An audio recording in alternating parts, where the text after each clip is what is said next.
Ольга Валерьевна, день добрый. Расскажите, пожалуйста, о мерах поддержки для участников СВО и членов их семей. Добрый день, уважаемые жители Республики Саха-Якутия, уважаемые члены семей, мобилизованных, добровольцев, призванных по контракту граждан Республики, Российской Федерации, Республики. Мы продолжаем работу по оказанию помощи участникам специальной военной операции и членам их семей. Свои обращения вы также можете продолжать направлять на номер 122 или через заместителя глав по социальным вопросам, которые в районах нацелены на работу с вами. На сегодняшний день у нас уже обработано порядка 3037 обращений, требующих решений на федеральном и региональных уровнях, и поэтому по каждому ведется персональная точная работа до окончательного решения вопроса. В работе сейчас находится 267 обращений.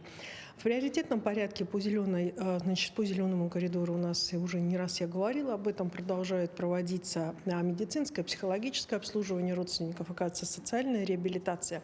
За неделю нашим республиканским психологическим центром обработано 500 новых обращений и проведено порядка 700 индивидуальных консультаций.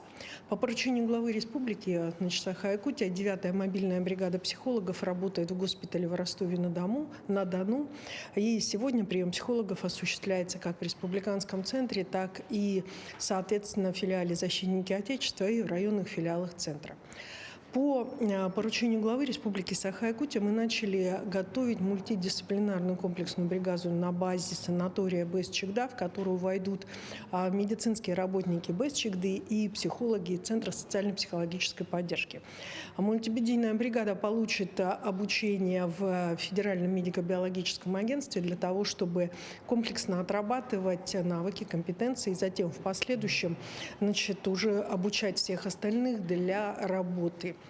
Необходимо обратить внимание, что группы в телеграм-канале продолжают вопросы по поиску непосредственно без вести пропавших, по обмену телами и, соответственно, работаем все вместе для того, чтобы разрешить ситуации, которые у нас есть.